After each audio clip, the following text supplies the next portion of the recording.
Oke guys, ya di judul teman-teman udah baca ya. Mungkin judulnya agak clickbait, tapi sebenarnya enggak. Ya, pembahasan ini cukup sensitif, cukup panas ya. Karena ini gue udah tag yang kedua kali. Ya, video yang pertama akhirnya gue hapus karena setelah gue lihat-lihat banyak statement yang agak terlalu keras. Nanti banyak yang baper, kesel gitu ya. Habis baper, bikin fake account, komen yang tidak-tidak gitu ya. Jadi gue bikin video lagi. Makanya udah setengah nih. Ya. Ini jadi biar lebih chill ya bahasnya. Gue lagi minum es kopi chill dari Sei. Nah, buat yang tanya kenapa gue minumnya Sei deket. Kebetulan tempat gue bikin video dengan Sei yang ada di Citra deket banget ya. Oke. Jadi pertama, kenapa gue mau bahas pembahasan ini? Karena menariknya adalah ini gue lihat dari postingannya Mbak Mira Yuda. Ya. Nah, nanti ada yang tanya, Mbak Mira siapa sih? Lo lihat Instagramnya aja. Ya. Jadi intinya dari postingannya Mbak Mira dia mengatakan bahwa apakah penting atau apakah perlu barista setelah seduh kopi terima pesanan dari customer terus pakai di sniff aroma kopinya. Ya, intinya seperti itu. Oke, di sini gue mau bahas. Karena ini beberapa kali gue alami juga ya. Gue alami juga dan kalau ditanya jijik atau enggak, lumayan jijik sih. Gitu ya, apalagi dengan orang yang tidak gue kenal. Lu tuh siapa, cuma lu barista yang bikinin pesanan gue gitu-gitu. Kecuali kita lagi di tongkrongan nih kan. Lagi nyeduhin buat teman atau diseduhin temen ya. Gue bisa lah langsung ngomong jorok lo gitu ya. Karena udah kenal jadi kemungkinan bapernya kecil gitu ya.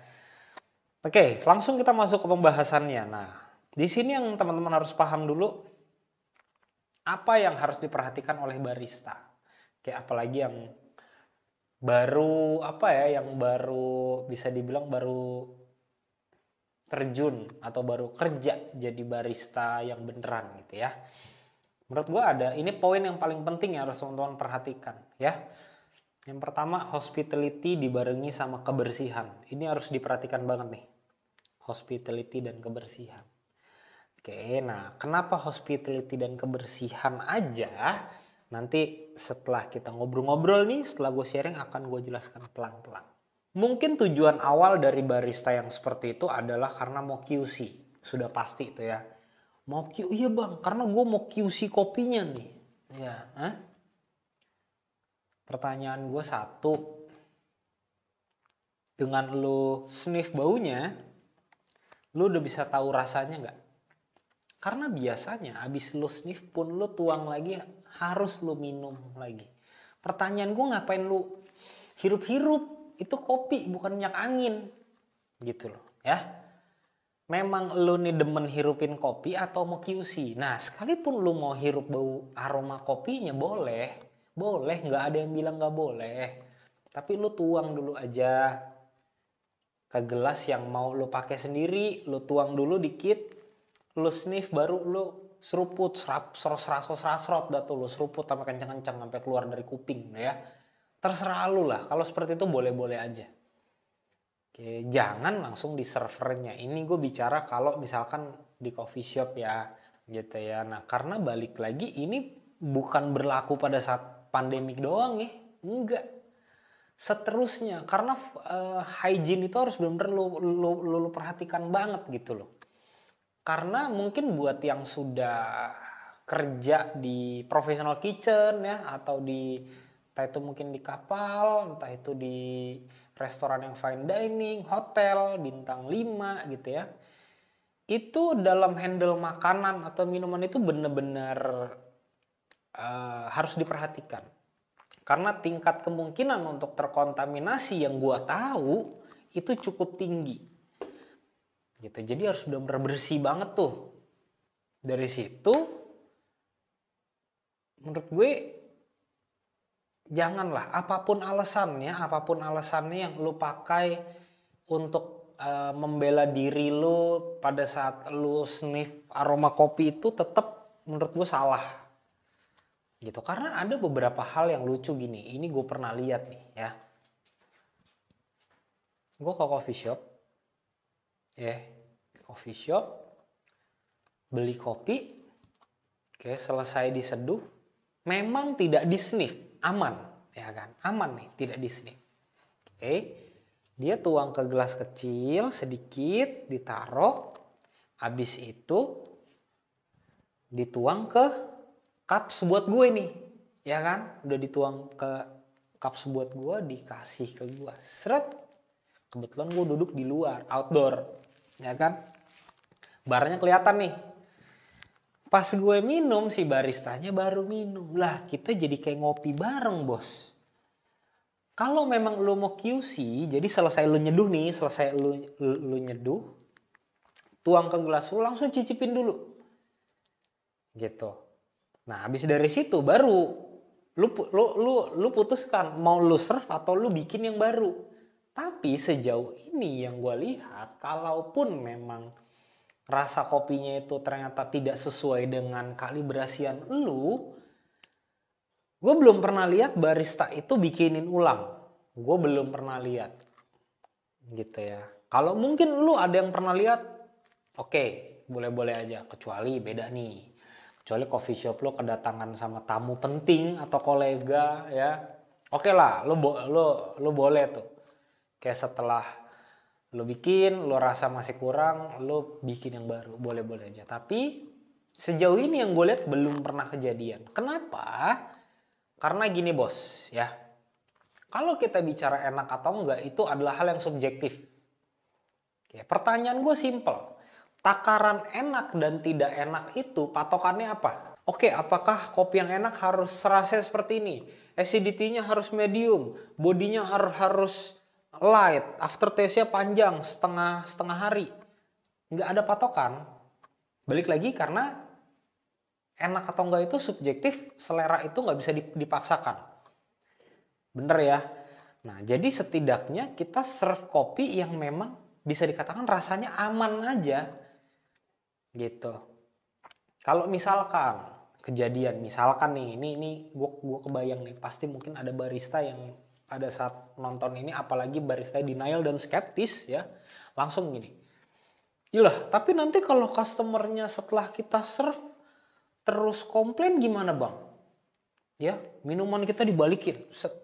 Nah, itulah pentingnya yang gue bilang tadi. Poin apa yang harus lu perhatikan? Hospitality. Gitu. Ya, hospitality lu. Gitu ya.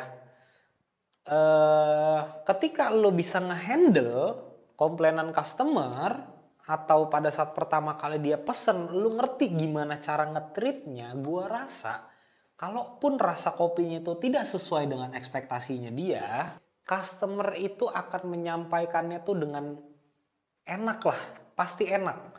Paling ngomong, mas kok rasa kopinya kurang ya? Atau saya kemarin minum rasanya beda nih.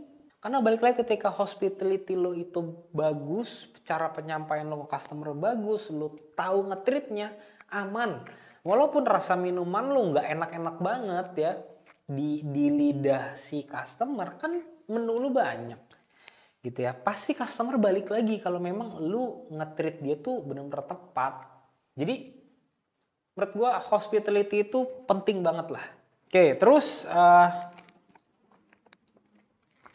kalau kita bicara hal yang tadi, gue sangat tidak setuju kalau lo harus hirup-hirup dari servernya. Oke. Kenapa? Karena balik lagi itu berhubungan sama hygiene. Nah, biasanya kalau gue perhatikan nih, barista yang terlalu aromanya dihirup, terus habis dituang ke gelas diseruput, serut panjang kayak mobil F1 lewat, gitu ya. Biasanya barista yang seperti itu paling suka dan paling hobi nih. Paling suka dan paling hobi nyinyirin customer. Oke, nyinyirin customer di mana? Dibuat konten. Ya dibuat kontennya di TikTok, di Instagram ya. Contoh yang paling viral kemarin itu ada customer sebut espresso. Ya, kalau memang customernya itu ternyata orangnya chill, slow-slow aja, dia menganggap itu hanya sebuah konten, hanya lelucon, oke-oke aja, nggak masalah. Tapi kalau kalau pas lu ketemu customer yang memang ternyata dia nggak seneng, terus lu diviralin kejadiannya kayak cafe yang itu, gimana? Coffee shop lu sepi, siapa yang lu salahin? Maka dari itu kenapa hospitality penting, attitude. Skill bisa dilatih. Pertanyaan gue, lu punya skill hebat banget nih, lu jago banget nih. Nyeduh kopi baru lu liatin langsung rasanya enak. Kalau lu nggak punya attitude, lu kagak bakal kepake. Gitu bos, nggak bakal kepake lu. Ya kalau lu judes, lu jutek, lu apa gitu ya. Males, baru ngeliat aja udah males banget gitu loh. Ya kayak ngelihat jurang gitu, jangan. Ya, jadi biasanya barista yang seperti itu pendekar gitu. Barista yang suka ngomongin customer itu pendekar, biasanya dia sendiri yang pendekar. Menurut gua loh. Ya, karena ketika misalkan gini, gua misalkan ketemu dengan atau gua ngobrol sama Cem ya yang memang barista itu sudah punya track record ikut kejuaraan ya. Ya dia ketika ketemu sama customer yang kelihatannya pendekar, dia tahu cara nge-treatnya. Kenapa? Karena dia sudah melewati fase si pendekar ini. Jadi barista itu udah pernah jadi pendekar juga. Jadi dia tahu gimana cara nge-treatnya. Gitu loh. Lu nggak bisa menyamakan semua customer terus lu ngobrol di tongkrongan soal pendekar, lu nyinyir-nyinyirin terus lu ketemu customer yang seperti itu langsung lu ledek-ledekin. Karena kan gini loh, balik lagi mungkin menurut lu itu hanya jokes, bercandaan ya, tapi nggak semua orang bisa nerima bercandaannya lu. Terus yang berikutnya ini masih ada hubungannya dengan hygiene. Ini menurut gua hal yang lucu nih. Gini, pernah nggak lu lihat barista di coffee shop pakai sarung tangan karet? Oke, terima pesanan, input order, pencet-pencet tab. Habis itu kalau misalnya customer bayarnya cashless, oke, it's good. Oke, tapi kenyataannya ada beberapa customer yang masih bayarnya cash sebenarnya. Habis itu terima, ambil duit, set.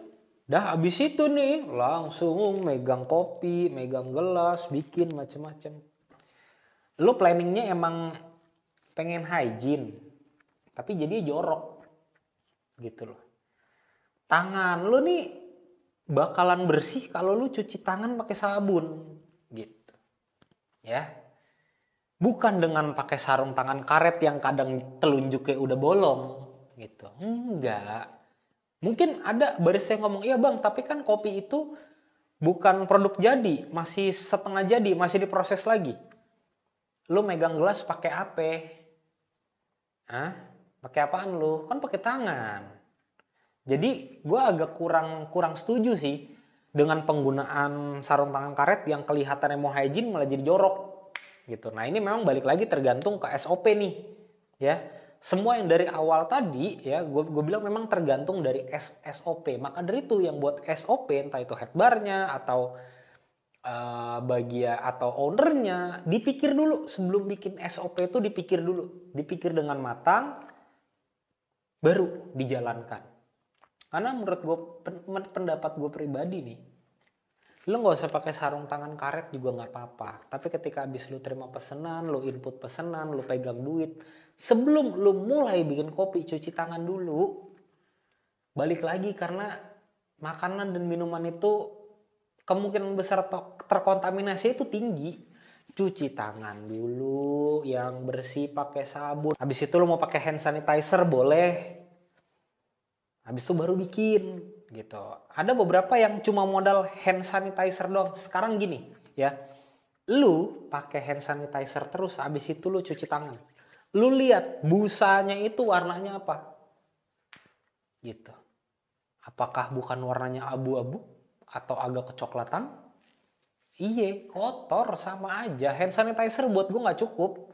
Jadi masukkan aja nih ya buat teman-teman headbar atau owner coffee shop atau siapapun itu yang buat SOP mengenai sarung tangan karet itu dipikir lagi gitu loh. Jadi jangan mau kelihatannya hygiene malah jadi jorok. Nah ini gue agak out of topic sedikit ya. Ini sama halnya kejadian seperti kayak di mall-mall. Semua eskalator handrailnya sudah dibersihkan, sudah didisinfektan. Wah, terus di ATM juga ya. Mesin ATM kami didisinfektan secara berkala. Iya, pas opening sama closing doang. Bener nggak lo? Udahlah, tak usah jadi bodoh gitu. Ya, lu nggak tahu deh, no comment gue. Ntar yang ada gue nge-tag video lagi nih. Ya oke, gue rasa pembahasannya sampai di sini aja ya, karena udah mulai panas gitu loh. Ya, jadi teman-teman kalau misalnya ada yang pro atau yang kontra silahkan tulis di kolom komentar aja. Ya kita berdiskusi. Tujuannya apa? Bukan supaya tahu siapa yang benar, siapa yang salah, enggak. Tujuannya biar kita ke depannya tuh barista-barista di Indonesia tuh bisa lebih maju, bisa lebih sukses lagi. Wawasannya bertambah gitu ya. Terus bisa lebih menerima masukan. Tapi buat orang-orang yang skeptis dan denial, ya udah di skip aja lah. Kok jalan ke video yang lain lah ya. Jadi jangan nanti baper-baper, kesel-kesel. Ya kalau ndak mau dengar masukan udah sana, jauh-jauh lah. Oke, sekian video dari gua. Sampai ketemu di video selanjutnya. Thank you.